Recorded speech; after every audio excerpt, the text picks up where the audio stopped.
So I guess we can start. It's 3 o'clock here.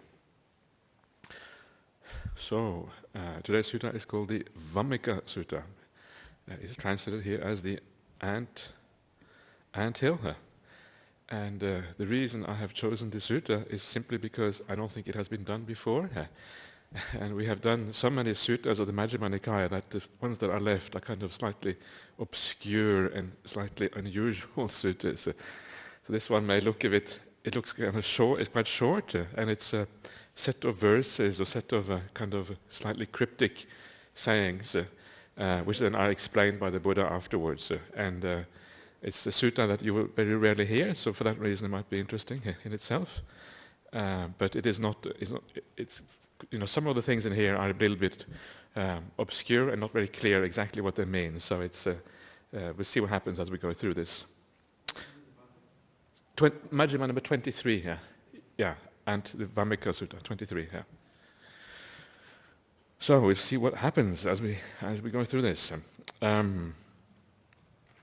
One thing straight away is that some people have said that anthill should perhaps instead be termite mound.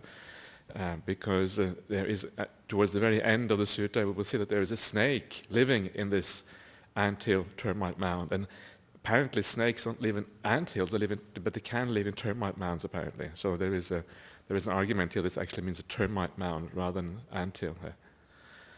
So anyway, let's see. I'm not sure how much difference that makes, but see as we go along. Thus have I heard, on one occasion the Blessed One was living at Savatthi in Jeta's grove, Anathapindika's park. Now on that occasion the Venerable Kumara Kassapa was living in the blind men's grove. Then, when the night was well advanced, a certain deity of beautiful appearance, who illuminated the whole of the blind men's grove, approached the Venerable Kumara Kassapa and stood to one side. So standing, the deity said this to him. So we are now in Savatthi, which of course is one of the main places where the Buddha resided. This is the place where he stayed the most, according to the suttas. He spent the most rains retreats in this place. And Anathapindika's park is the monastery given by Anathapindika, which was situated just outside of the city of Savatthi. This is the kingdom of Kosala, one of the two largest kingdoms in India at that particular time. It was kind of feuding with Magadha, which was the other large kingdom. And there was near the Anathapindika's monastery, there was a grove called the Blind Men's Grove, not far away from there, same area, and that's where Venerable Kumara Kassapa was staying. Kumara means like a boy, basically. And Kassapa is a family name, so almost like the boy Kassapa is the meaning of is the meaning of his name, and he is not very well known in the suttas. He doesn't really occur in many places. He occurs here, and he occurs also in one other sutta in the Digha Nikaya called the Payasi Sutta, which is a nice sutta about experiments that someone does to find out whether there is a soul or not. And kind of some brutal experiments like sealing someone into a jar and then heating the jar until the person dies, and then when they open the jar to see if the soul escapes or not, or killing someone and weighing them beforehand or afterwards to see if they weigh more or less before or after they're dead, so they can weigh the soul, right? This kind of experiments. That was also Kumara Kassapa who used these symbols. So he occurs in a couple of fairly obscure suttas, but the other one, at least Payasi, is good fun, and this one here is also a bit unusual. Anyway, so that's always a sign that if you see unusual things, it's always a sign that the sutta itself might be a bit unusual as well. So then the deity comes, and the deity approaches him, and the deity then comes and speaks these verses to him that are coming afterwards. And of course, one of the questions that arises in this kind of situation is when a deity comes and speaks a number of verses to you, and what does that mean? Does that mean are we supposed to take that literally, that the deity actually comes and speaks verses to a monk? Is that what happened? Or is that some kind of metaphor for something else going on behind that nobody really knows exactly what it was, perhaps. So they say that it was a deity who approached this monk. And this is actually an interesting question. It's very hard to know whether this is really actually happening or whether it's used in a metaphorical sense. And both are really possible. But if it is to be looked at in a metaphorical sense, then it might be, for example, that these verses were perhaps things that were circulating at the time in Indian society, and that to sort of give them an origin, they would then say that it came from a deity.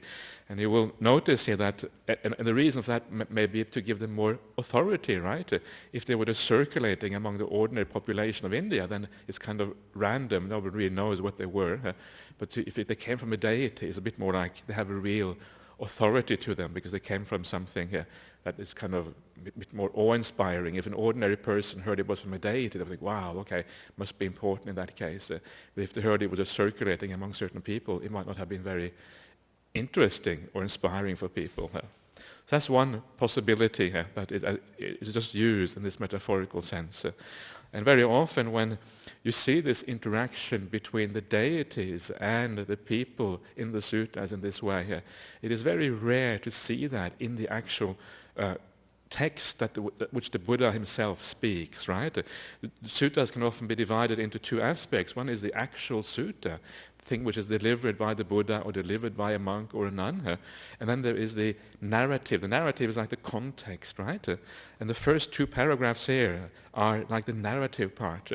Even what comes afterwards might be called narrative because it's not part of what the Buddha says. But certainly two paragraphs here are narrative. They obviously have been added afterwards, right? Somebody has said, well, where did this happen? What kind of went on? So while you listen to the sutta, that's the kind of, you take on board the actual text. And then afterwards somebody says, well, we need a bit of context. We'll put a narrative in there. And this is where the idea of the deity is in the narrative. And that is, of course, happened after, probably quite a bit later. So it is much more uncertain whether that information is reliable or not. And that's why it is acceptable to ask the question whether it is used metaphorically or it actually happened literally, the way it says here. Yes, sir. Thanks for that elaboration. Yeah. Because it always captured my mind that this is a very powerful event. There's measurable light. Yeah. That people can measure the intensity of the light. Yeah. Yeah. That might be something very, very powerful. Yeah. Yeah. Always wonder, and this appears several times. Many times. Yeah, it's a very common phenomenon in the suttas. It's true. Yeah. Yes, it's true. It is very powerful, and I think again, when you have this idea of something powerful happening, it lends kind of certain authority to the text which comes afterwards. So it's very hard to know. I think whether it. I mean, it's not something that it's very hard for us to relate to a deity coming down and telling you a verse. I mean, it's not something that happens every day, right? It's fairly kind of unusual. And because it is so unusual, it's hard to know whether these things actually happened or not. It seems because it is very hard to relate to directly. So because of that, I think it's okay to kind of not to take these things, on faith and confidence. It must have been this way. It's good to kind of have it, I think, a slightly open mind about these things. Yeah. Okay, anyway, so let's now see what this deity said. Sorry, yes? Yeah, please, yeah. Is that generally accepted then, that people can see light? Or is it just belief and UFO? Well, I would say that, in the among Buddhists, it probably is accepted, generally speaking, that these things did happen, yeah, and it can be seen. Yeah. Usually it's seen by the mind's eye, not by the physical eye, or some measurable instruments. Not sure. Maybe it can be seen with the physical eye as well. I'm not sure. I mean, sometimes they talk about the devas transforming themselves, as they come down and taking on a physical form, so they might actually be visible to the naked eye. Yeah. It's yeah. Yes. Yes.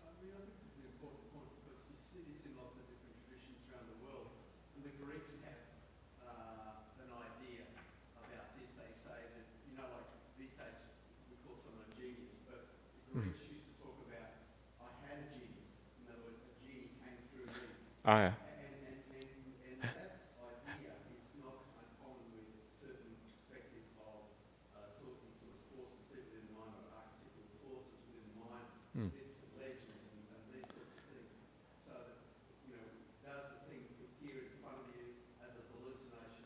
Is it something that's given to you by divine wisdom in a state of deep meditation, so it's experienced as something other than yourself giving you a message? I mean, this stuff is seen through all cultures, all throughout the world, you get this sort of stuff. It's not... Yeah.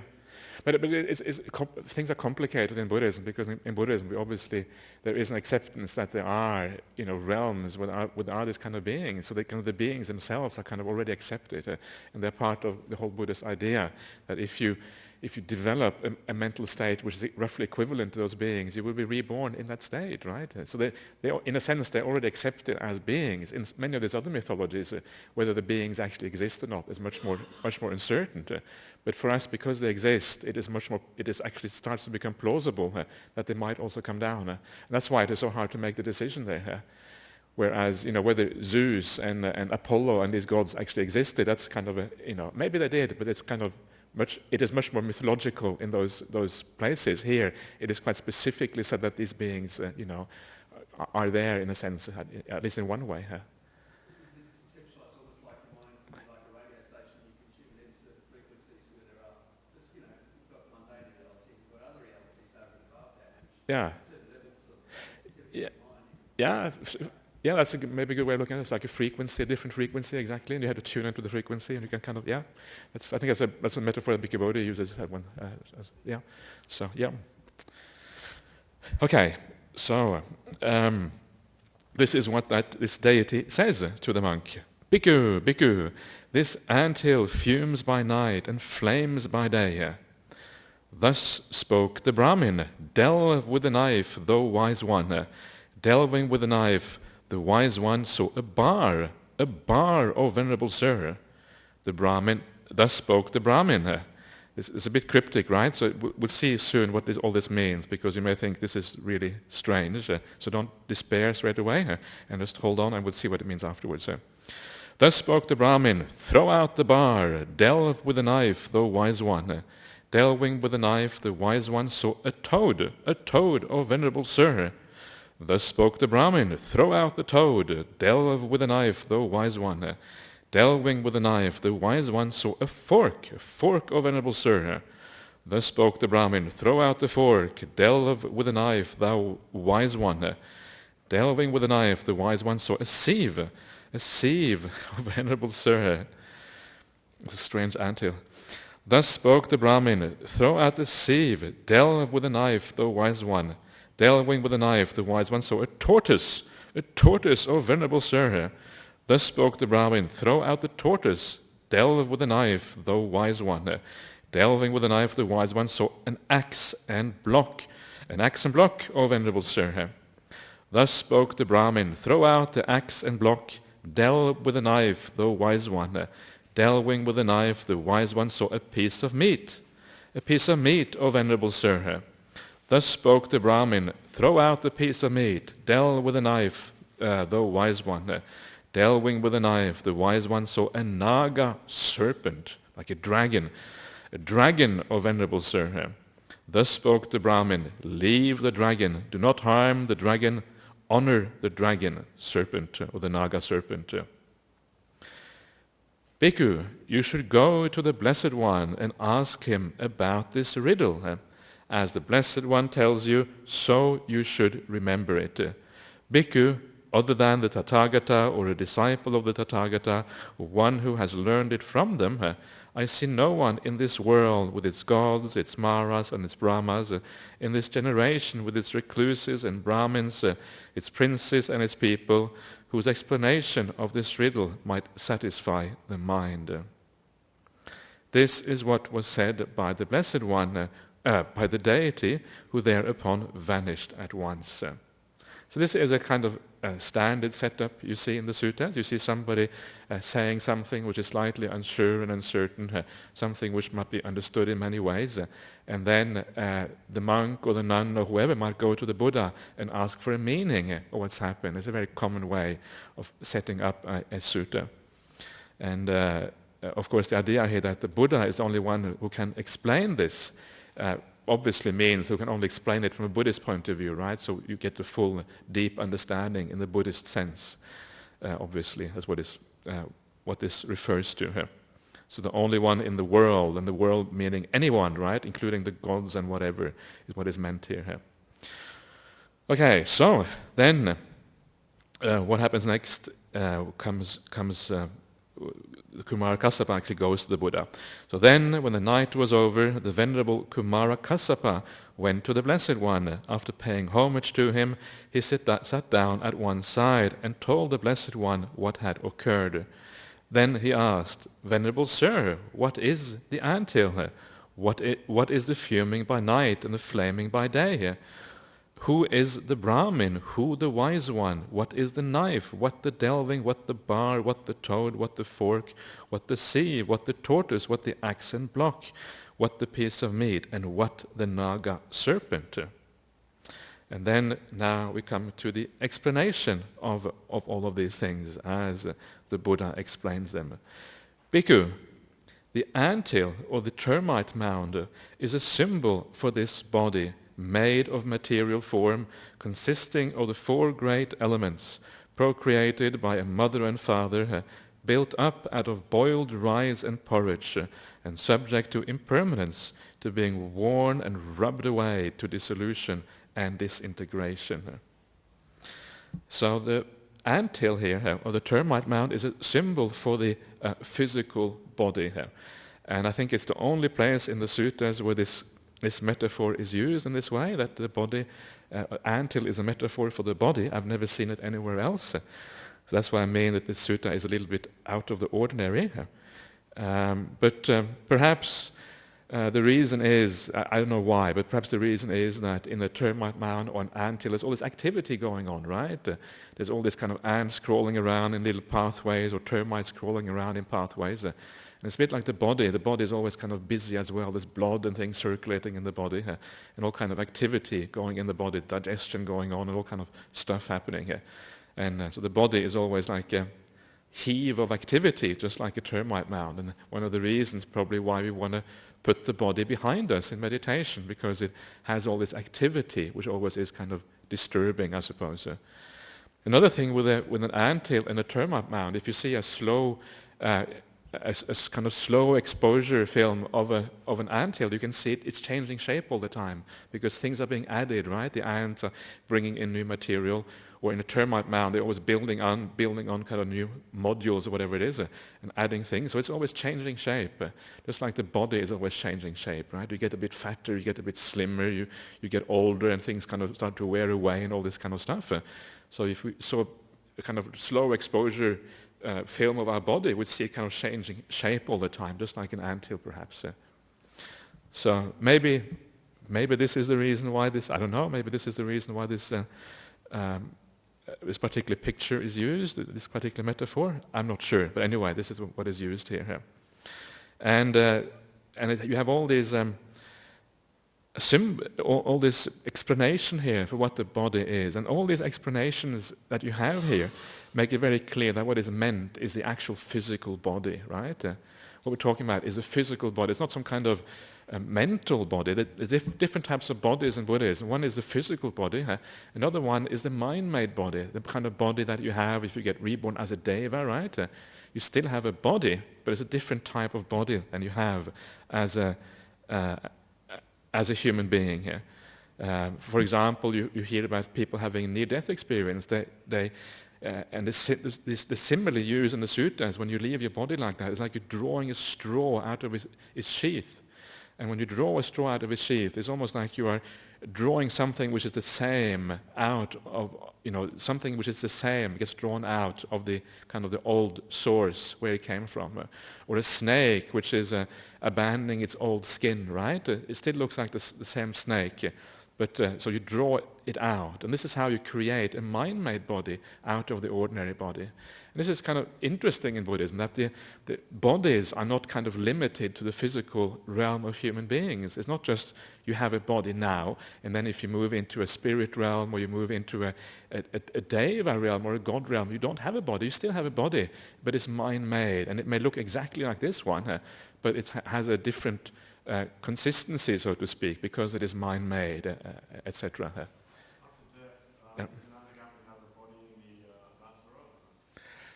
Basara? It shouldn't, because the Basara realms are all like the jhana realms, so I don't think so. It's a little bit of a complicated question, because it depends on how you understand these, not the Basara realms, what are they called, the anagami realms? They're called the Suddhavasa, pure abodes. But if they are understood to be jhana realms, you normally wouldn't have any kind of body here, except for maybe something very refined, because it still is a form of rupa there. It's only really when you come to the immaterial realm that you completely abandon any kind of physical substance whatsoever. Yeah, so that is interesting. It's interesting from a number of points of view, but it is interesting because often when, one of the critiques that you hear people have of the idea of rebirth is that they're saying that, well, the mind leaves the body, and then because the mind is separate from the body, they say, well, how can this idea of the mind, which is completely different from the body, how can the two interact, right? If they're two completely separate things, how can there be an interaction between the mind and the body? And it is an old philosophical problem that goes back all the way to the time of Descartes, the French philosopher, because he postulated that, there is, on the one hand, there is he was talking about what a human being is. On the one hand, there is the mind, and on the other hand, there is the body. On the one hand, there is the soul or the spirit, or I can't remember what he called it, soul possibly, and on the other hand, there is the body. And then he was criticized for that later on by other philosophers for saying, well, if there are two completely separate substances like that, how can they interact if they have nothing in common with each other, if they really are completely separate? And sometimes you will hear people say the same thing to Buddhists. They will they will argue that this idea of rebirth is impossible because it has the same problem as the Descartesian philosophy of substances that are completely separate. But actually, it isn't really like that in Buddhism, because when the mind kind of is withdrawn from the body, there's still some aspect of body there, right? They're not completely separate from a Buddhist point of view. They're not completely different entities that have nothing in common. There's still some kind of commonality that binds the two together. So you still have a kind of form and body, even with that mind, which then gets withdrawn from the body. So there are other reasons as well why that argument may not work, but that is a good way of looking at the Buddhist idea of rebirth, which kind of doesn't fall into that problem, which sometimes is postulated by other people. So, and this is procreated, sambhava, it's originated through mother and father, right? So again, we're talking about the physical body here. It's interesting here that it doesn't say, right, that the body is created or originated by karma. It says it is created by mother and father. So what does that mean? How do we reconcile the idea of karma with this idea of it being originated through mother and father? How are these things to be understood? How do they work together? And the point here, I think, is that karma is what decides roughly where you get reborn, whether you get reborn in the human realm or as an animal perhaps, or perhaps as a deva, right? That's what karma does. And then karma may also help you to decide which family you get reborn in. Do you get reborn in a wealthy family or a poor family? And it may also decide whether you get reborn into a specific family because you have certain connections there, certain attachments to people from a past life, etc. So that's what karma does. It gives you a general guideline for where you get reborn, but not always maybe a specific person that karma decides where you get reborn. And even if it does decide a specific person, it doesn't decide the specific, perhaps, body that you get when you get reborn. That specific body is decided by your parents, right? Because then the idea of the genetic material, etc., is what decides specifically what you look like and some of the other aspects of you, like your abilities or whatever. So there are both of these aspects working together. There's karma on the one hand, which is the rough idea where the mind establishes itself in a future existence. That's decided by karma. But then the other aspect is actually about mother and father, about genetic material and inheritance from the past in that sense. Does that make sense what I'm saying here? So these two kind of come together in this way here. So there is you can see how the physical kind of inheritance and the karma work together in this way to create a new being in the future. And this is also why there isn't any contradiction in Buddhism between the idea of evolution on the one hand and reincarnation on the other. Often people say, well, how can you have evolution when you have reincarnation? Because according to reincarnation, everything is decided by karma, where you go in the future. But karma is what decides your mental evolution, roughly where you go in the future life, roughly where your consciousness is stationed. Whereas the theory of evolution is just a theory which concerns physical body, how physical characteristics are handed down from one generation to the next one. What mind inhabits that particular physical body is not up to evolution to decide. That's what karma decides, what mind inhabits the body, but the shape of the body is decided through evolution. So it's like two things that cross each other, and then they work together to create any kind of being. The evolution on the one hand, and then you have the kind of mental karma which works together with that, and then Anyway, I find these things a bit fascinating because you have to make sense of how the Buddhist teachings fits into modern scientific notions of how the world works. If you can't really explain these things, it's a bit kind of troubling because truth is truth wherever you find it, and you have to somehow make these things work together here. So that's why I find these things interesting and fascinating. Yeah, yes, John.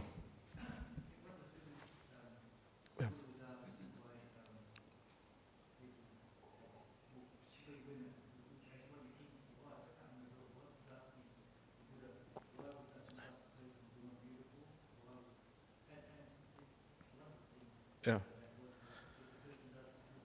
Yeah. Yeah. Yeah. Sure. Yeah. There is. I think that's true as well. So that's an important point. And I think the point there is that the inherited material you have from your parents is not the only thing which decides what qualities you have, because the genes can turn out in many different. The same genetic material can, depending on what genes get turned on or what get turned off, there's all these complicated factors to decide what genes eventually kind of decide your characteristics as a person. So that could be another influence of karma, is deciding exactly how that genetic material is used. So it is quite complicated. You're right, and it's not just a factor of inheritance as such. Yeah. Okay. So that is the anthill, which is the termite mound, a symbol for the physical body here. And all of these other things are just basically, I think they're just there to say that it is a physical body. It's built up out of boiled rice and porridge, right? I like that one. It's quite very clear. And subject to impermanence, to being worn and rubbed away, to dissolution and disintegration, the impermanence of the body here. And this is an example. The impermanence of the body is an interesting example of something which changes quite slowly, right? The body in another sutta is said to be something which it arises basically when you get born, and then when it passes away and it disappears when you die. And in the meantime, it is there, but it's changing while it's there. We often think of things as changing with every mind moment, arising, staying, and then passing away, right? Something which is kind of changing all the time. But with the physical body, it's actually something which remains for quite a long time before it passes away. I think it's a sutta in the Samyutta Nikaya which talks about the physical body arising and then lasting for 60, 80, or 100 years, and then passing away at the end of that. So it's not everything in Buddhism is this idea, this Abhidhamma idea, which comes later on, about things only lasting one mind moment and then disappearing. That is not how the suttas look at impermanence. The suttas have a different view of that. And I think that is good to recognize, and that it shows you that there is a difference there between the Abhidhamma way of looking at things and the sutta way of looking at things. That is important because a lot of Buddhist philosophy, etc., is built up around these Abhidhamma ideas and not around how things are explained in the suttas. And for that reason, sometimes it's good to kind of go back to the suttas to see how the Buddha talked about this. And that gives you, I think, a better idea of how to understand things like impermanence, especially in relation to the body. With the mind, of course, it's much faster, but even there, things might last for a while. It may not be moment to moment. Like a deep state of samadhi might last for hours, right? Again, it's not a moment-to-moment thing. It's something which arises and lasts for a long time, then passes away. A feeling of happiness or whatever, it can last for a while and then pass away. So I would say that the idea of momentariness is a later development, whereas in the suttas they have more this idea of things lasting for a while, and while they last, they are changing. You feel a state of happiness perhaps, but it's changing a little bit as you're feeling it, right? It's not entirely constant. The body lasts for almost 100 years, or if you're lucky, but it's changing all the while it's there. So this has implications, right? Has implications for how we meditate, how we understand insight. What do we mean by insight? Insight is not just about seeing this arising and passing away all the time. It's about understanding simply that the body comes into being and then eventually passes away. It's a broader understanding, not just a direct experience of things passing away and arising. Yeah, that's what I'm trying to say, I suppose. Okay. So, yes. Yeah. Yeah. Right. Yeah. Yeah. Yeah. Yeah. It is constantly changing. It's constantly changing, it's true. But there is also like an element of continuity there, right? You look yourself in the mirror from one day to the next, you can say, well, it's still the same person. You know, I can recognize you, Pauline. Even though you're changed a little bit, I recognize you. What was that? Yeah. Yeah. Exactly. So there is So I don't think I'm not sure if at the time of the Buddha they obviously wouldn't have known about the idea that the cells are being regenerated all the time. They would just look at the body and say, okay, yeah, you get born and you die, so you stay that time between. Yeah. Okay. So that is the first one. So this anthill is the symbol for the physical body. And then it says that what one thinks and ponders by night, based upon one's actions during the day, is the fuming by night, right?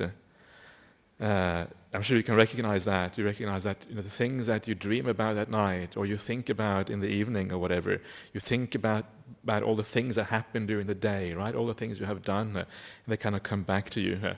You have a conversation with somebody, and then there's an echo in the mind afterwards. You think about that conversation, and sometimes you worry about whether you said the right thing or not, and then it kind of carries on over later on. And then because of all that thinking at night, it says here, the actions one undertakes during the day by body, speech, and mind, after thinking and pondering by night, is a flaming by day. So these things are kind of mutually support each other. You think at night, and then in the morning you act in dependence on those things later on, to some extent anyway. Yeah. So how do we overcome this fuming by night then? Because of course it is not so nice if you fume too much by night. It means you don't have a very good night's sleep, right? You kind of toss and turn and all these things happen in your mind. So how do we overcome that? How do we have a good night's sleep? And this is actually also explained in the suttas. They're very practical, tell you how to have a good night's sleep. And of course they say that the way to have a good night's sleep is to develop metta, right? Loving kindness. When you have loving kindness, then you sleep really, really well. One of the famous benefits of loving kindness meditation. You sleep well, and when you wake up in the morning, you feel energetic and ready for the day. That's what it says. And you can see why, because when you are, when you have a sense of metta, there's nothing really to think about, right? You feel confident about your actions, you feel confident that you did the right thing, you feel confident, you don't have anything to worry about so much.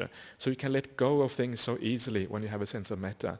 If you haven't got that metta, you are more uncertain about your actions because the defilements of your mind, they make you, you become more uncertain of whether you really acted out of purity or not. So if you have metta, you feel certain. There's nothing really to worry about, and for that reason, it's easy to let go. And then when you fall asleep easily. There's very little reverberation, so to speak, from the things that you did during the day. Okay. So this is the body that fumes by night and flames by day. And then the Buddha says, the Brahmin is a symbol for the Tathagata, accomplished and fully enlightened, right? If you think back to the verse, each verse says, thus spoke the Brahmin. The Brahmin says, throw out the piece of meat, right?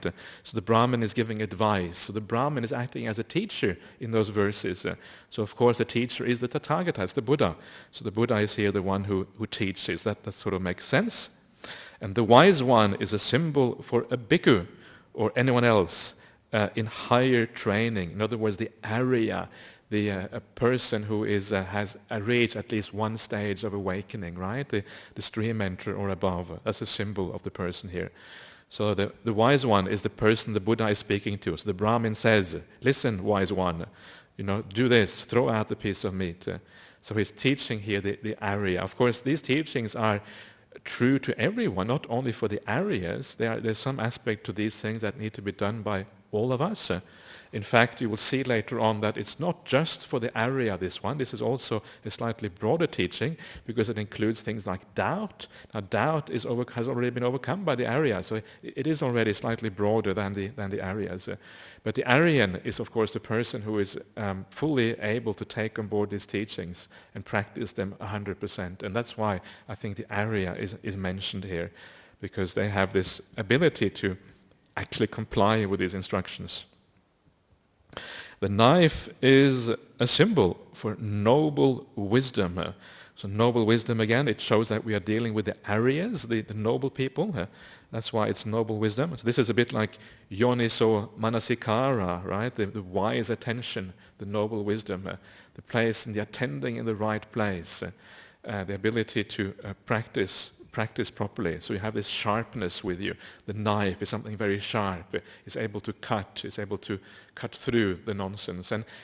And of course that sharpness of the knife comes from one's deep meditation practice. It's only when you have very deep meditation that your mind becomes sufficiently sharp to cut through things.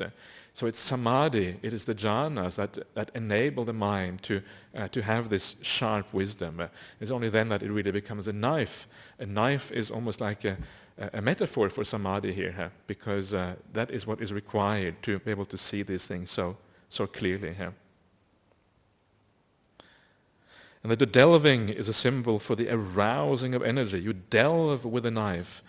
Abhikana, which means almost like to dig. You dig with a knife. You're digging into the termite mound, right? Trying to figure out what's going on in this bodily termite mound of ours. And that is the arousing of energy. You arouse energy to accomplish this. Okay, so that is those are the general symbols that occur in every verse, and now we come to the actual symbols that occur in each specific verse.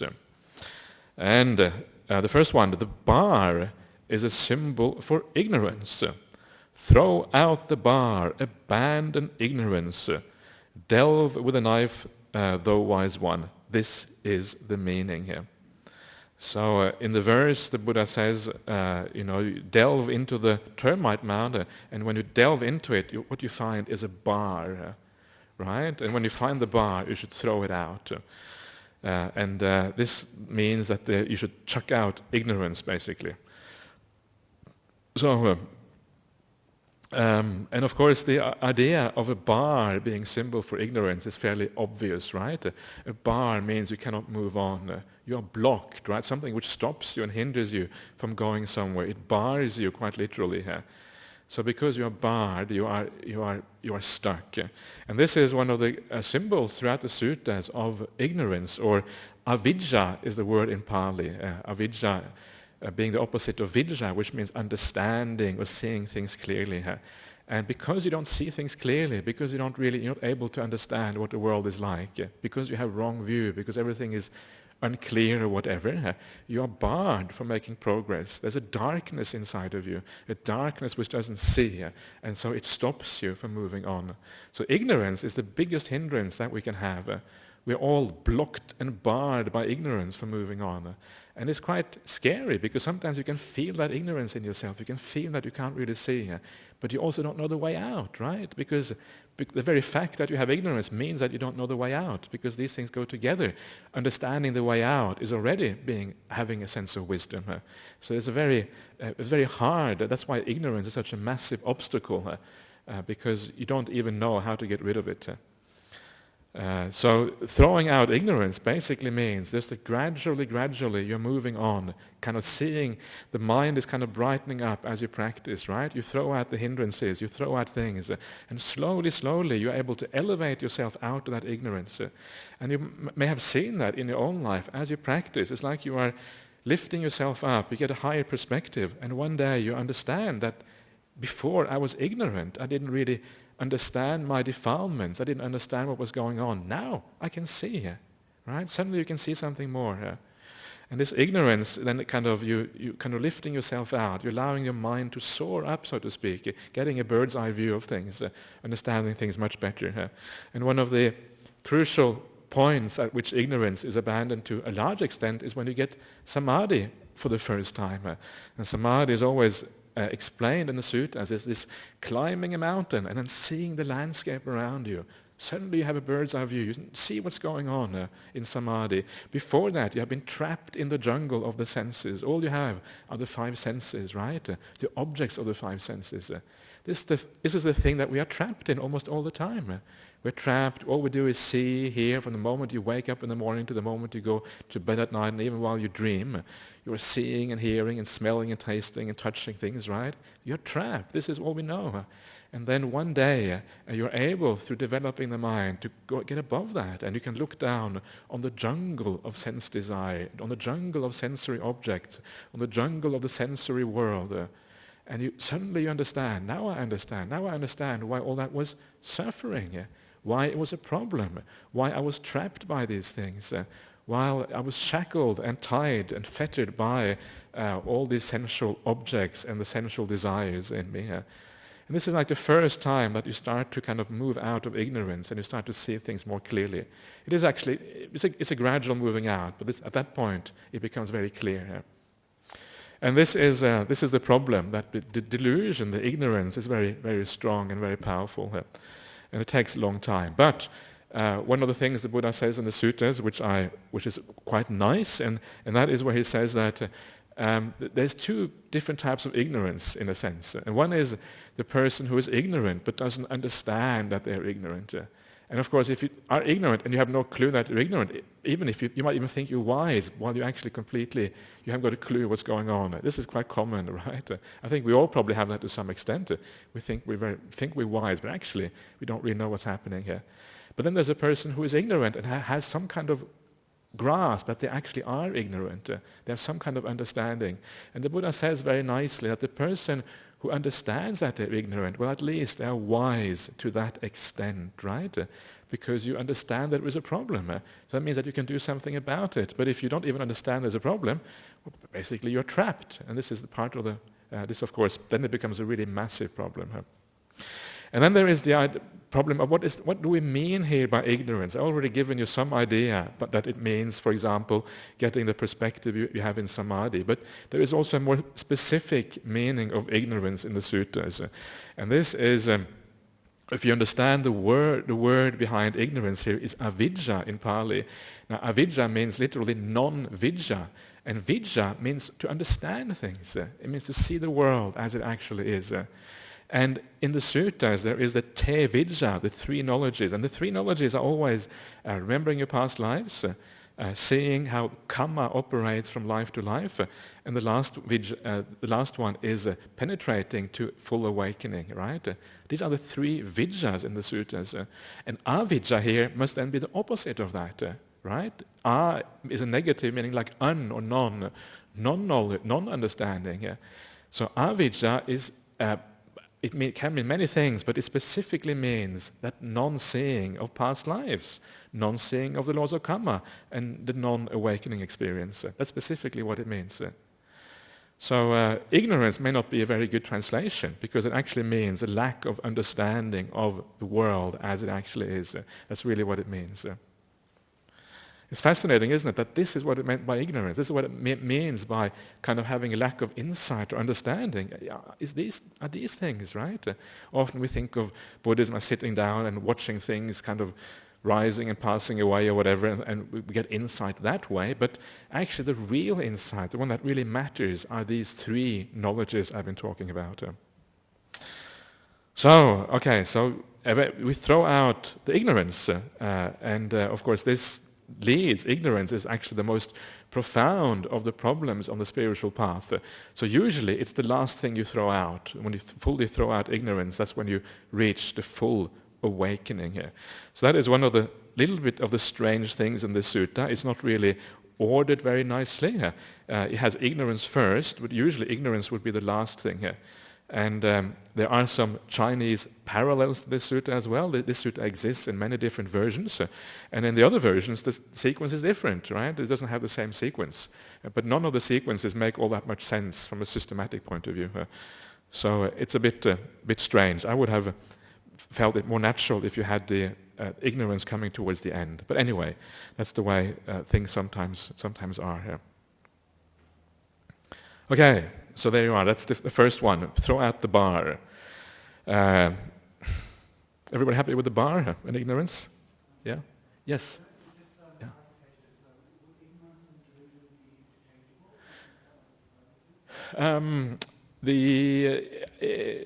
Yes, to some extent, that's true. I mean, we're talking about English words now, right? So you have to kind of go back to the Pali to really make sense. If in English it might be, but in Pali it might not be, so it depends on which words you use. So, but in English, I would say ignorance and delusion are basically, to a large extent, interchangeable. But in Pali, there's a slight difference. The word usually translated with delusion in Pali is moha. And moha has this idea of being confused, but moha is not as profound as avidya. Avidya is more deep and it goes more to the core of things, whereas moha is slightly more superficial. It is possible, for example, the suttas talk about moha is one of the three roots of bad karma. So you have lobha, dosa, moha, right? The three roots of bad karma. Now, if it obviously can't be, in that case, obviously it cannot mean delusion in the most profound sense. Because if it did, it would be possible to make good karma, right? Because it's possible to take away the moha and make good karma. So good karma means there is no moha, there's no lobha, there's no dosa.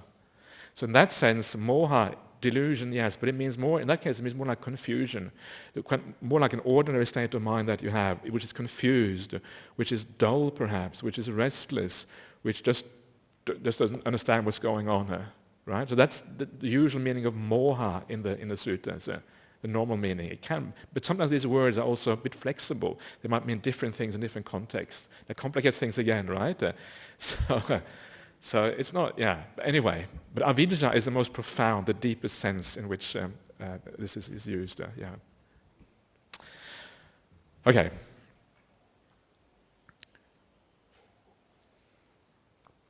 Okay, then we come to the next one. This is the toad. The toad is a symbol for despair due to anger. Throw out the toad, abandon despair due to anger. Delve with a knife, thou wise one. This is the meaning here. Despair due to anger is called upayasa. And upayasa is one of the ways that dukkha or suffering is described in the suttas, and koda is just anger. So exactly how this should be translated is a bit not entirely clear. It could mean anger and I'm not sure if despair might be too strong a word. Anger and being troubled is another possible translation. Or it could be troubledness due to anger, for example, or something like that. But the main point here is that anger is kind of the main term here, the one that really matters. So anger is the one that is important. And again, this is the one that I would have thought should have been first in this list, and ignorance coming last, because anger is one of the most basic things, one of the most basic of the mental defilements that we have to overcome. It is the one which creates the most problems for us in relationship to other people. It's the one which is very painful. It's the one which creates lots of bad karma. It's the one which deludes the mind in a very powerful way, and therefore takes you away from the spiritual path and nibbana and all these kind of things. So anger is actually a very kind of basic thing that we need to deal with on the spiritual path. Often we talk about the three types of bad thought, right, or intention, being anger, desire, or sense desire, and the last one is vihingsa, which means like often translated as cruelty, but cruelty is not a very good translation. More like harming, or maybe ruthlessness is a translation I like. You are ruthless. In other words, you have a cold heart towards the suffering of others, right? You don't care if other beings suffer. You just do your thing. If that causes suffering for others, well, that's tough luck for those other beings. That's kind of what vihingsa means. It's ruthless streak in your personality here. But of these things, anger is the most problematic one, is the most basic one. And sense desire is much more difficult to deal with, and much more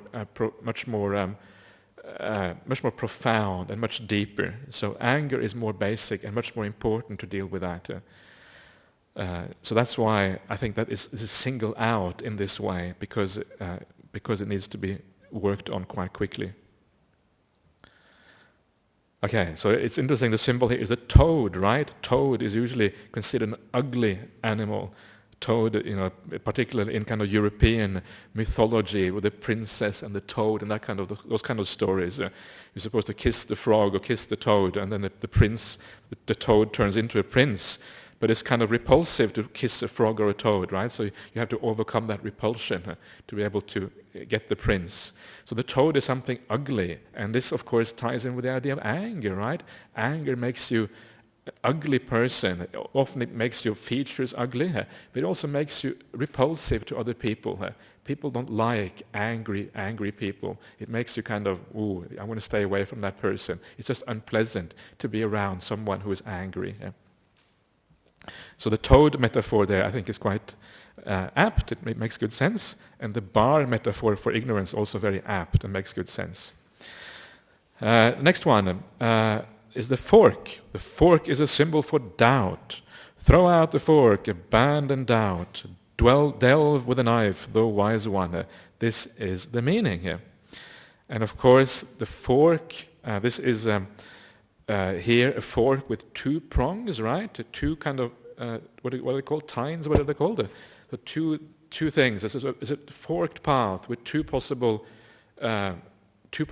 alternatives, one way or the other way, and then you don't know. That's why the fork is always a symbol for doubt, because there's this uncertainty, two possibilities, and you don't know which one. And doubt in Buddhism is quite good to understand what we mean by doubt, because doubt is a very broad word, and it's important to kind of pin it down a little bit to understand what we're talking about when we talk about doubt. And doubt here, the word for Pali word is vicikicca. Vicikicca is the same word as in the five hindrances. You talk about doubt in the five hindrances. And the way that vicikicca is described in the suttas, the way it is defined, it is doubt about what is wholesome and what is unwholesome. Right? So when you look inside of yourself, you don't really know whether this mind state you have now, is it wholesome or unwholesome? Are there defilements there or not? And you are uncertain. Sometimes you know, sometimes it's very obvious that your mind is defiled, right? You have a strong desire, you have a strong anger, whatever, okay, there's no doubt at all. But sometimes you feel kind of not really sure, you feel reasonably balanced, reasonably well, but is there perhaps still some hindrance left in the mind? Is there still some defilement there? And chances are there is, right? Unless you can sit down and go straight into a very deep state of samadhi, of meditation, there is bound to be some kind of hindrance there. But you don't even know exactly what to do because it doesn't feel like there's a hindrance. And this is the problem with doubt. You cannot see clearly what is going on. And this is very much part and parcel of the path of meditation, is to uncover the depth of the defilements, to understand yourself, understand your mind so fully that you can see every aspect of the mind, all the aspects of the defilements, how deep they actually go and all these things. This is part of what it means to go through the process of meditation and investigating yourself and understanding yourself. And this is why overcoming doubt is so crucial. As long as you have doubt, it means you're not able to overcome the defilements. You can only overcome that which you understand. You have to see the defilement first. Only then can you overcome it. If you don't even know what it is, there's no way that you can overcome it, right? So doubt is a problem because it stops you from being able to overcome and move onwards on the Buddhist path.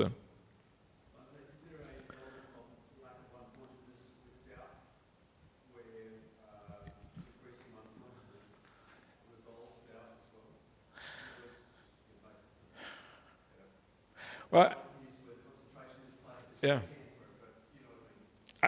I think I'm not sure if it's that kind of doubt, because the doubt you mean is like the doubt, oh, is it this way, is it that way, kind of thing. Yeah. But this is more like almost like a delusion in a sense. You just don't understand what is going on. You don't understand. You don't know what is good and what is bad, basically. Here. Even if you don't think, is it this or that way, you still have doubt because it means that you don't understand what's happening here. So, no, I don't think you can overcome that by going deeper, because you have to overcome the defilements before you can go deeper. If you don't know what the defilements are and you haven't overcome them, you can't just keep plugging away on the meditation object unless the defilements have been removed first. Or you can do that, but nothing is going to happen. It's like a barrier in the road which is blocking you from moving forward. That's what they call hindrances, right? You're kind of banging your head against a brick wall and not getting through because your head isn't strong enough to break through the bricks. The hindrances are that powerful. So I think there can be some help to being one-pointed, because what one-pointedness does, when you focus on an object, is that you're taking away the attention from the things that increase the defilements, because the defilements are basically, they arise because of conditions, right? And the conditions for the rising of defilements is sensual desire, seeing the beautiful in something. So you get desire because you see something you like. Anger, it is very well known, the problem with anger is that you see the repulsive or something you don't like in something, you get angry. Of course, if you stay with one object, then you are not attending to those things, so that defilements can die down. But again, it's only to a certain extent, and then there will be a residue which is left, and you can't abandon that. That has to be abandoned through being wise, basically, to understand that this doesn't work. This pleasure is not going to actually give me any real happiness. It has to be abandoned in a more profound sense through a degree of wisdom. Yeah.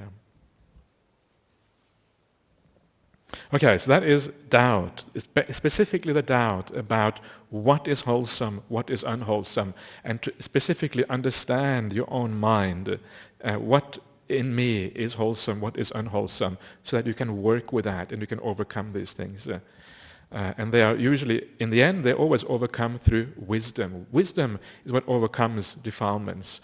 There's a very interesting sutta in the Anguttara Nikaya which says there are two kinds of powers. A very short sutta, and that one power is called the patisankhana bala. Bala is power. Patisankhana means to reflect or to contemplate. So it's the power of contemplation. Is that what that means? And the other power is the bhavana bala. And bhavana means to develop. So it's the power of development. And the power of development is then explained as the four jhanas or the 7 factors of awakening. So in other words, it's explained in terms of samadhi. If you want to develop the mind, the power of development is the development in samadhi. Whereas the patisankhana bala is explained as overcoming the unwholesome conduct, right? Body, speech, and mind. specifically. So the way that you overcome unwholesome states is through reflection, through reflecting wisely, through understanding that these things are suffering, they are a problem. To touch these things is painful. So it's actually reflection and wisdom that takes you away from these defilements and moves you in the right direction. It's a very important idea, because very often we think that we use willpower to overcome problems in life, right? We use willpower to hold back the anger. We use willpower not to have too much desire for the things we're not supposed to have desire for, etc. But actually, no. It is sometimes maybe a little bit of willpower is in its place, but 90% of the time it is wisdom, understanding things rightly, which is the source for overcoming the defilements. It's the patisankhana bala, the power of reflection, which makes these things go away here. Okay, so that's the fork being a symbol for doubt. Again, a very apt kind of symbolism there. It makes good sense. Everybody happy with that? Makes sense? Okay, then we come to the next one. And it says here, the sieve is a symbol for the 5 hindrances, namely the hindrance of sensual desire, the hindrance of ill will, the hindrance of sloth and torpor, or if you like, just tiredness and dullness, the hindrance of restlessness and remorse, and the hindrance of doubt. Throw out the sieve, abandon the 5 hindrances, delve with a knife, thou wise one. This is the meaning here. And this is where I fail to see the connection between the 5 hindrances and the sieve. I really don't know exactly how that works. This is the only place in the suttas where this symbol is used, this metaphor is used. Other translations for that Pali term behind that, it was a very rare Pali term. I don't think I've seen it apart from here. It can perhaps mean a bowl or something like that, a bowl or a sieve. But regardless, I don't really understand why or what that has to do with the 5 hindrances. I can't get my head around that. There might very well be a reason, but exactly what it is, I'm not sure. Yes? In the Chinese tradition, Yeah. the name of this flame is a cup. Is it what? It's a cup. A cover? Cup. It just drops it. Ah, okay. Yeah. You just cups it. Cup. Ah, okay. The 5 cups. Right. 5 covers, yeah. Okay, so this could be like a cover, you think, something which covers something up. 5 covers, yeah. Okay, yeah, maybe that is maybe that is a connection there. Yeah, cover, yeah. You have to uncover it in a sense, or you have to kind of, yeah, you really cover, right? Yeah. Okay. So doubt is mentioned twice here, the fork and then again with the hindrances. So it's the Yeah. fork, the better of doubt as opposed to the hindrance. I don't know. I don't think so. I think it is the same thing here probably. I think just that I think the whole thing with the 5 hindrances is a bit strange. I don't know why the 5 hindrances are mentioned here, because you already have anger, you already have doubt, and later on you have sensual pleasure just below. So 5 hindrances, maybe they could come a bit further down at the very least. But it's not entirely clear why they are there. In fact, in the Chinese version of the sutta, the hindrances don't actually occur. So, it's uncertain. But I think it's probably the same thing, because we are trying to get rid of anyway, the two are very closely related to each other. The fetter. The fetter is a bit more profound and deep, but they are very closely related to each other. How does the doubt as a fetter go again? That has more to do with doubt about the Dhamma, right? Because once you remove the fetter and you have an understanding of the Buddha's teachings, you have no doubt about the Dhamma anymore. It includes the doubt in understanding the good and bad mental states. It includes that, but it's broader than that. It has to do with the whole teaching of the Buddha, dependent arising, all these kind of things. Yes?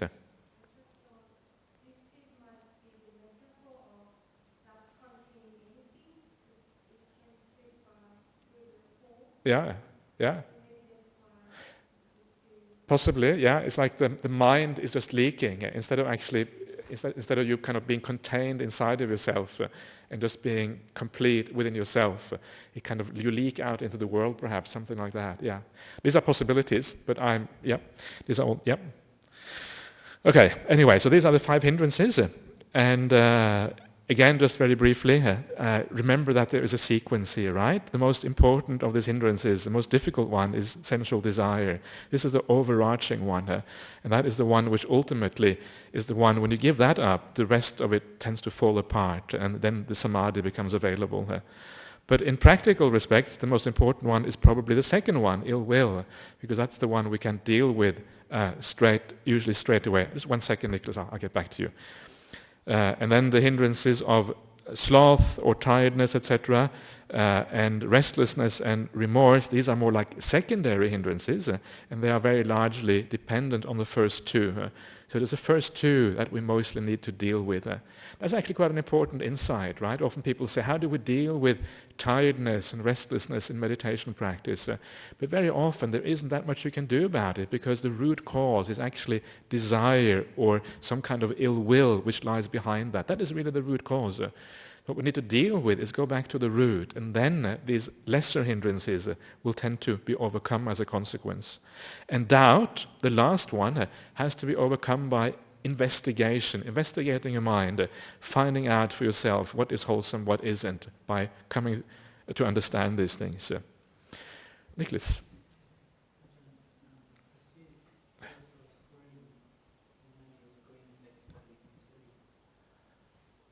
As if it's a screen. Okay. Okay. So it's like you see, it's like distorted because you can't see clearly. Can't see clearly through. Okay. Okay. Yeah. Yeah. But again, I think it only occurs in this one place in the sutta, so it is a little bit obscure. Okay. I'm not going to say anything more about the 5 hindrances. Everybody happy with the 5 hindrances? Yeah. Okay. So then comes the next one. And this next one is the 5 aggregates, and the tortoise is the symbol for this. And this only occurs in the Pali. It does not occur in the Chinese versions of the sutta. And again, all of these other things that we're talking about are really mental defilements or mental problems that we have to overcome. So all of the other ones kind of fit fairly nicely together as a whole, whereas the 5 aggregates are a little bit outside of that scheme.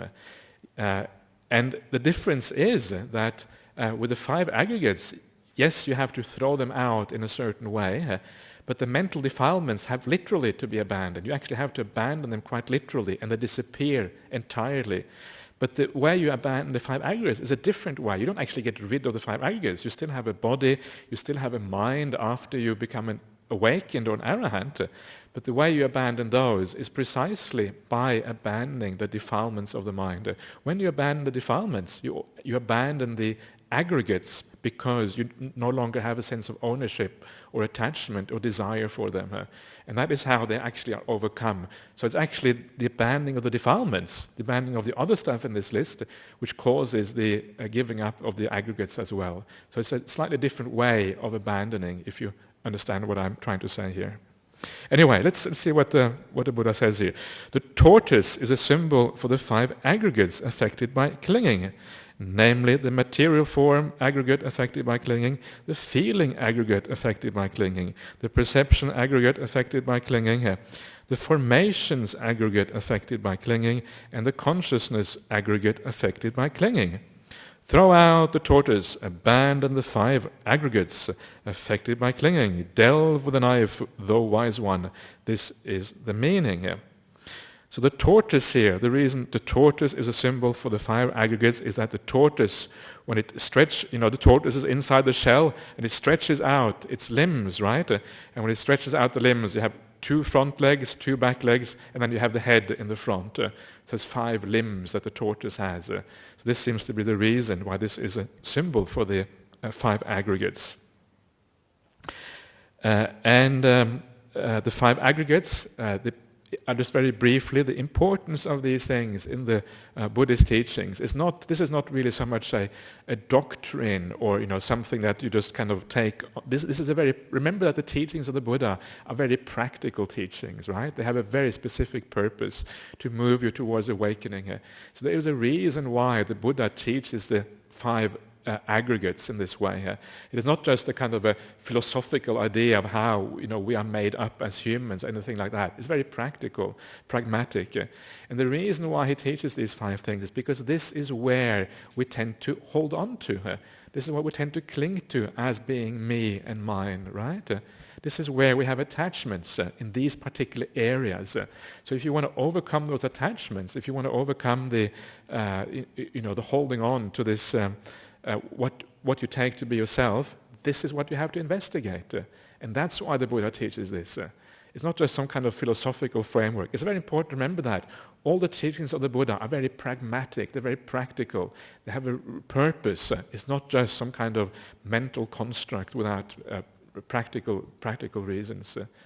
So whether the 5 aggregates, whether they are an explanation of everything it is to be human, whether there's anything apart from the 5 aggregates and all that stuff, it's really irrelevant. Sometimes people ask this question, this is how the human being or the animal or whatever is described in Buddhism. This is how we're made up of, and there's nothing apart from that. Well, maybe that's true, maybe it's not. It doesn't really matter. It's irrelevant because it is the pragmatic purpose here is simply to focus on those things that cause a problem.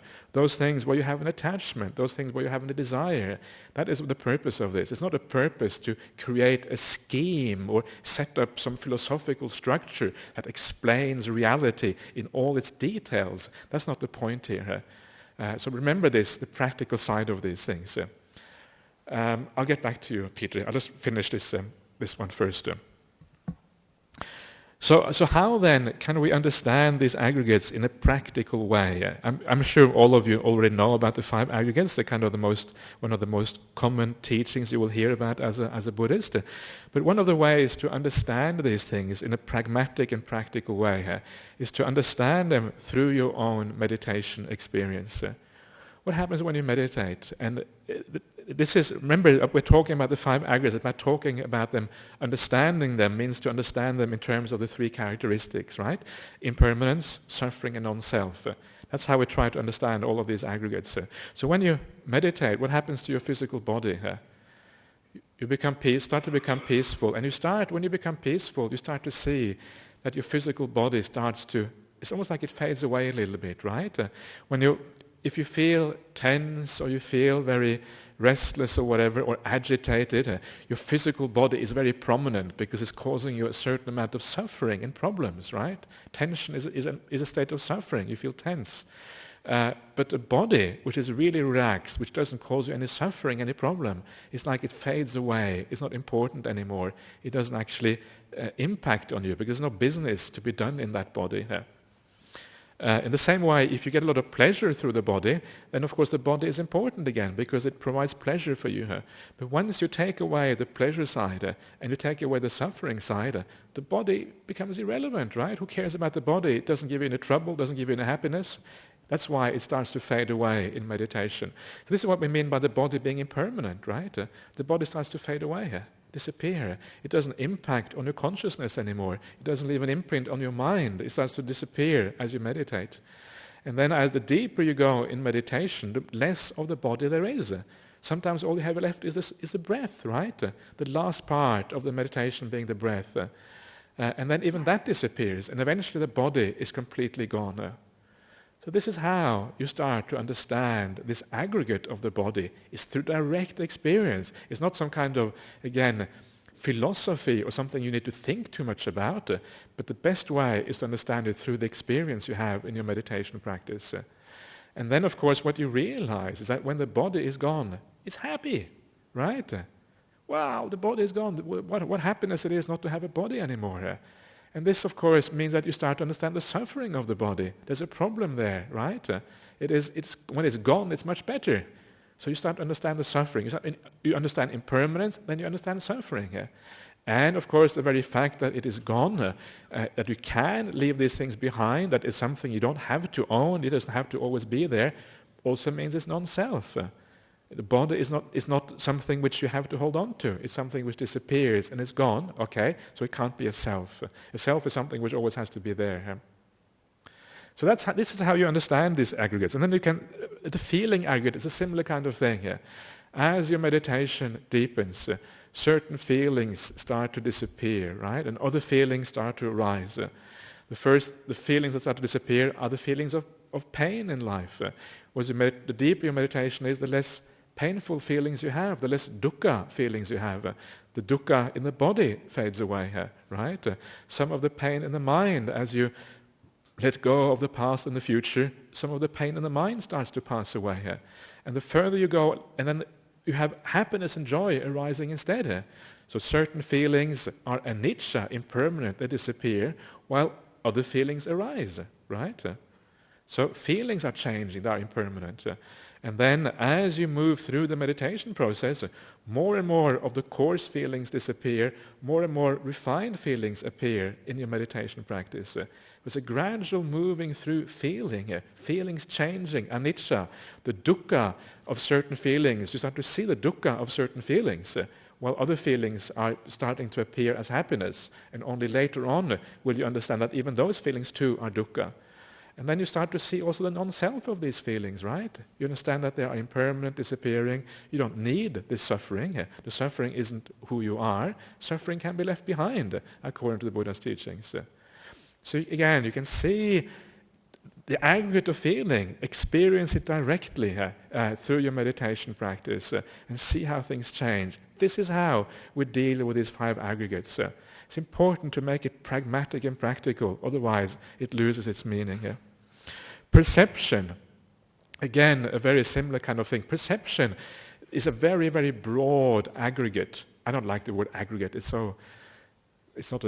like a group, right? It's a group. All perceptions form a group. That's what it basically means. It's a group. All feelings form a group. All bodily phenomena form a group. That's what it means. So the group of perception. And perception is basically how we see the world, how we understand the world. So you see things. When you see something, it's perception, right? When I see out now, I see this room, I see all of you, I see we see all this stuff. This is perception, and then you're able to make sense of it, right? You see whether someone is your friend or your enemy or whatever. That's also perception. You hear things. That's perception. Your ability to distinguish what you're hearing, to understand the meaning of things, is perception. So everything that comes through the senses is perception, is always part of that. And of course, as you meditate, your perception changes, right? You are shutting out many of the senses. You don't hear anymore, you don't see anymore, you don't feel the body anymore, and you start to feel more happiness and joy and all these other kind of things. So your perception of the world is changing. And as you see that, again, it's a similar kind of process. It's impermanent. You see that certain perceptions are suffering as you go through this. And you see that some of these are non-self because they fade away and disappear.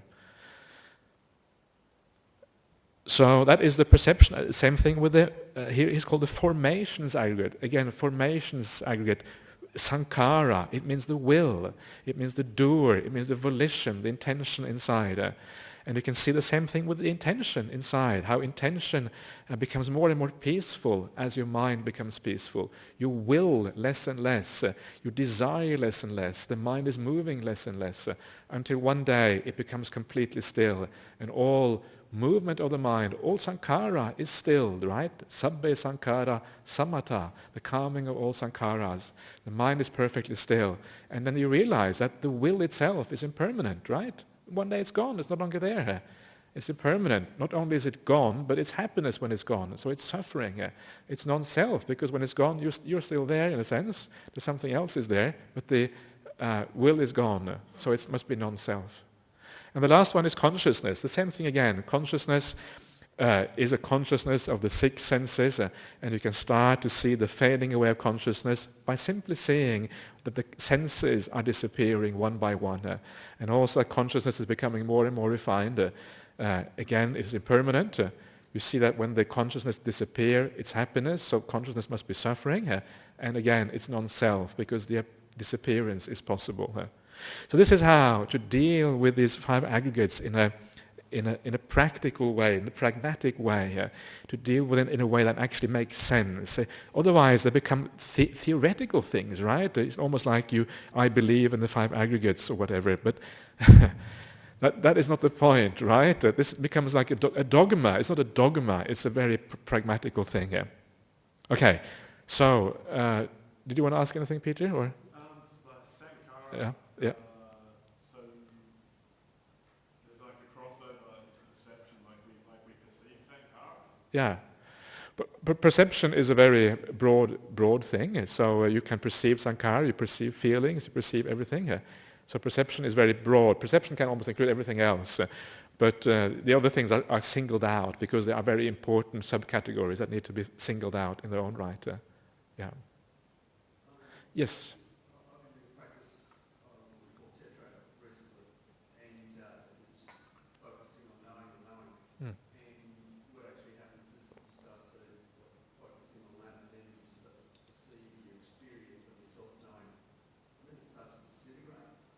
Uh-huh. And there's a term in Pali Called Banga? Bhavanga. Bhavanga, yeah. Bhavanga. Yeah. There's this what I'm understanding. Could you say a little bit about what happens when your sense of yourself starts to disintegrate? Because what I'm understanding is you start to end up hanging out in that space.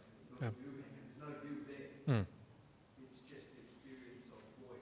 Yeah. Does that make any sense? Yeah, sure. This whole process is that similar kind of experience, as you go through the process. I mean, this process I'm just talking about now is also a sense of voiding yourself. It is gradually you're seeing more and more stuff that isn't actually you, and you're becoming more and more void. And that can also be, as you say, as you say there, talking about the fourth tetrad, anapanasati, or is that what you meant? Yeah. You are seeing the impermanence of things, and when you see the impermanence of things, again, you get a similar kind of feeling. There's nothing there which really is you. There's nothing to hang on to. So sure, but you will only see that to the full extent after a deep state of samadhi, because then the mind has the strength to actually be able to take that on board fully.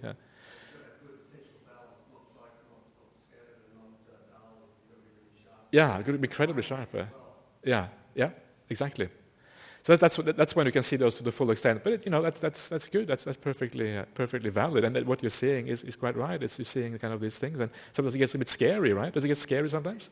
It's unbelievably scary. Yeah. And it's Yep. not unbelievably scary, Yeah. it's unbelievably liberating. But what is really fascinating is that immediately what happens is that almost immediately your center of gravity moves more towards all of your thoughts and perceptions becoming orphans. Yeah. Orphans. They don't own them anymore. They're just there and Yeah. hard to take yourself so seriously. Yeah. Someone calls you Yeah. okay. Yeah.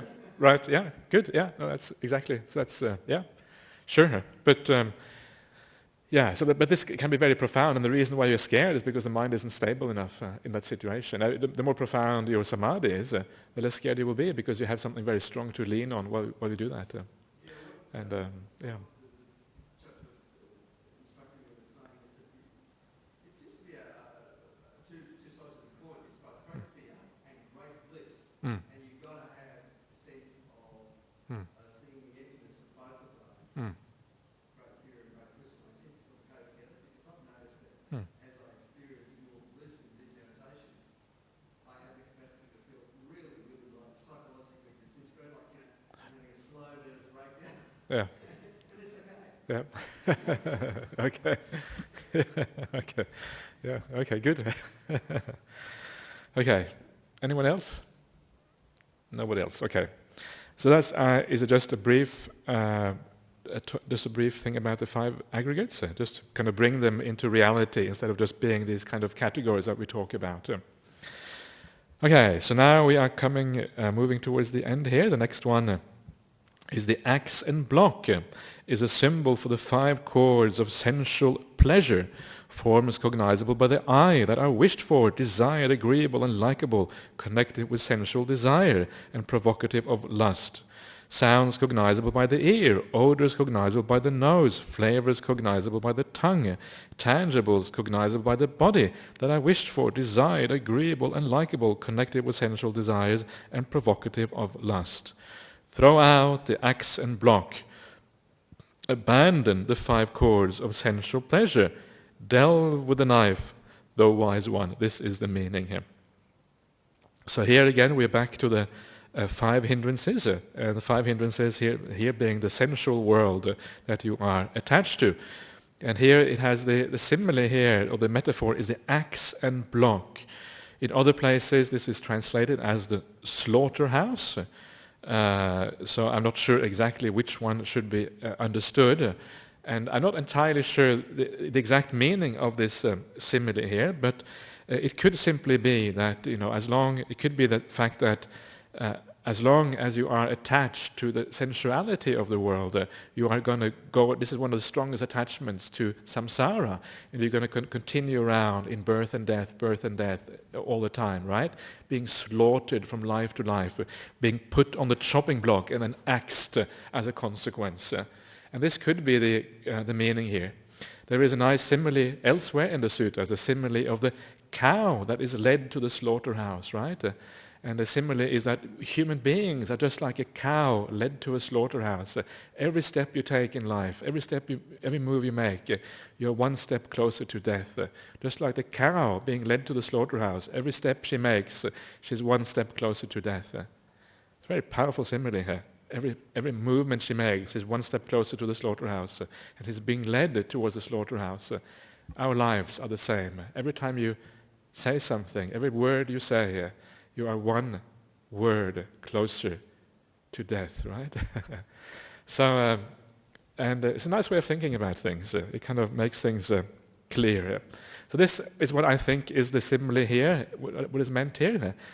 Perhaps is that this is what binds you very strongly. This is the most important of the five hindrances, the thing that binds you more than anything to samsara, and therefore is a very serious problem. So these are the all the five senses, right, that are talked about here. It's basically the first of the five hindrances, and I don't know if there's anything really more that needs to be said about that for now. Yeah. Okay, let's go on to the next one. Everybody happy? Yeah? Okay. The piece of meat is a symbol for delight and lust, nandiraga, delight and desire. Throw out the piece of meat, abandon delight and desire. Delve with a knife, thou wise one. This is the meaning here. And the piece of meat is used elsewhere. I was talking about this yesterday, actually. The piece of meat is used in a certain sutta to talk about sense pleasures and the dangers of sense pleasures. And in that sutta, the piece of meat is like there's a bird which gets hold of a piece of meat, and because it has a piece of meat which all the other birds want as well, they attack this bird, right? So the bird flies up with a piece of meat, and the other bird attacks it from all sides. And unless it gives up that piece of meat, it will obviously be very problematic for that first bird. And sensual desires are a bit like that. They're like a piece of meat. This is about how there is a limit to the pleasures in the world. There's a limit to the sense object. There's a limit to the resources in the world. And we are fighting over things, right? So the birds are fighting. In the same way, we also tend to fight over things in life. As long as there is delight, there is lust, there is attachment to worldly things, and there is a limitation of how much we can have, and other people want the same thing, we're going to fight over things. We fight over the same partners, right? The same husband and wife. We fight over job promotions. We fight whatever. There is an enormous amount of fighting going on. We fight over the oil in the Middle East, right? A lot of wars are caused by by delight and lust in this way. A lot of the problems in the world come from maybe the majority, maybe everything ultimately comes from our desire. Actually, there's other things as well. But a lot of it comes from the sense of lust and desire for things, whereby we are competing and trying to get the same things, basically. That's a piece of meat, the symbol for the delight and lust. Usually, the piece of meat is a symbol for the 5 chords of sense pleasure we just saw before. But here, delight and lust, perhaps, is just another way of saying the same thing here. Perhaps. So throw out the delight and lust. And here, delight and lust here, usually the word delight and lust is much broader than the 5 chords of sense pleasure. Delight and lust here includes delight and lust for absolutely everything, right? Even for the mind, even for exalted states of mind, everything is included. And if you abandon all delight and lust is not a good word, all delight and desire, then of course, that you actually reached full awakening, because it's actually the ending of craving itself that you get at that point. So everything is abandoned. Out with it, chuck it out, and then that's what this is about. So, now we're coming to the very end. Now we're coming to the Naga serpent. The Naga serpent is what remains at the bottom of this termite mound. That's what I was saying before. Sometimes apparently you have serpents or snakes. Apparently can live in termite mounds, so it seems. So I have been told anyway. And this might be the symbol here. So the Naga serpent, or the dragon, is a symbol for a bhikkhu who has destroyed the taints, the awakened person. Leave the Naga serpent. Do not harm the dragon. Honor the dragon. This is the meaning here. So when you have thrown out all the other stuff, when you have abandoned all the defilements of the mind, when you have given up your attachment to the five groups of existence, or the 5 aggregates, as it says here, when everything is out and ignorance is finally abandoned, then all that is left is the arahant, the fully pure person, which is here called the Naga, right? The Naga in Buddhism is this idea on the one hand of a dragon or a serpent on the one hand. The Naga is also used to describe like a big elephant. It's called the Naga. It's this kind of big, amazing animal, right? It's a Naga. And it can be used to mean anything which is big and powerful. And for this reason, the arahant is also called the Naga. Not because they are scary, but because they are spiritually very powerful. When you see an arahant, you think, wow, what amazing. Amazing that such beings can exist in the world. So that's why they're called Nagas, the arahants, and why they are likened to these mythological creatures called the dragons or the Naga serpents. So leave the Naga. When you become an arahant, that is fine. Then you can rest. You have come to the end of the path. There's nothing more to be done. You just let things be, and you just await your time like the workman waiting for his wages, as it says in the suttas, or it says in the Theragatha, the verses of Venerable Sariputta. This is what the Blessed One said. The Venerable Kumara Kassapa was satisfied and delighted in the Blessed One's words. Vamikka Sutta, Nititanga. Any questions before we call it a day? Yes, Huitong. Coming back to the meditation, Yeah. I mean, as we agree, this is really common. Yeah. And let's say suppose that we differ a little Yeah. often. Yeah. Is it meant to be understood as seeing with the mind's eye or with the physical eye? I don't know. I'm not sure. Sometimes it looks like it is meant for, because sometimes it comes to groups, right? If it was with a mind's eye, you think it would be an individual experience. But sometimes it seems to be with groups of monks coming down. And they all kind of, wow, what is that? Afterwards they asked the Buddha, what was that light, Master, what we saw yesterday? And the Buddha, oh, that was the Deva visiting me. Excuse me. So in those cases, it seems to be actually a physical thing. But it is possible too to see devas in the mind's eye as well. That's certainly possible, and we can do that in deep meditation. In meditations, that's certainly another way of looking at it. So I would say both are probably possible ways of interpreting this. Yeah, but there is an interesting argument about, excuse me, about the origin of Mahayana Buddhism and some of the suttas in Mahayana Buddhism, and some of the suttas in Mahayana Buddhism, they're very kind of florid and lots of things happening and lots of deities and lots of things happening and thousands of bodhisattvas, and goes on page after page of all the wonders and marvels. And one of the things that has been suggested is that the reason how these things came about, these particular suttas, was through meditation experiences. People saw these things in meditation, just like to see a deva or something in a meditation. You actually had these visions, in meditation, and then you wrote it down as a sutta afterwards. There could be a similar kind of thing, perhaps, as what we are seeing here. It could be a further development of what we're seeing, perhaps, in this situation. Yeah.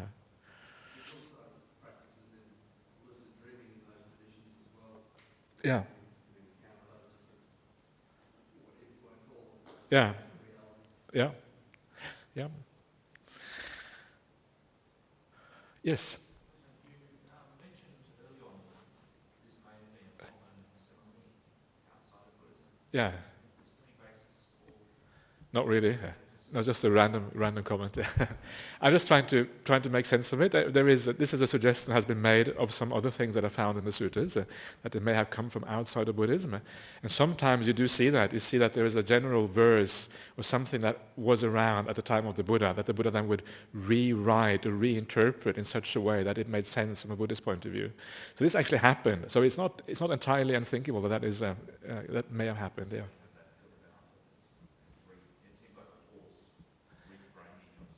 It does, doesn't it, a little bit? So because some of those symbols are not seen anywhere else in the suttas, right? You don't see it anywhere else, so where does it come from if it's nowhere else? If it was somewhere else, then, the Buddha might have, if it came from the Buddha, you should expect to find it somewhere else. But here it comes from a deity, and then the Buddha explains it, right? So it's kind of reverse sequence, yeah.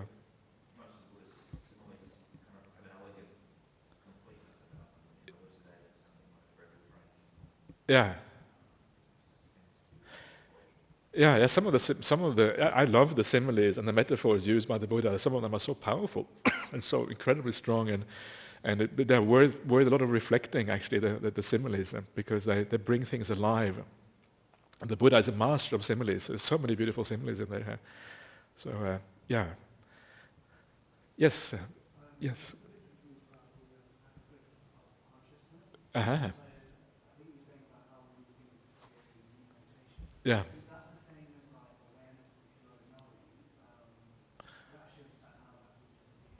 Well, one of the ways is that because consciousness is divided into 6 types of consciousness, and you have the consciousness of each sense, the 5 senses, and also the consciousness of the mind, and these are distinct types of consciousness. It's very hard to see that unless you go into deep meditation, but that can be seen.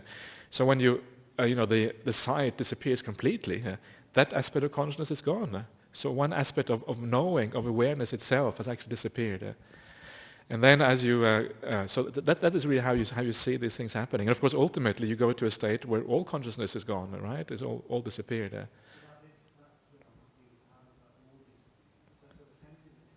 Yeah.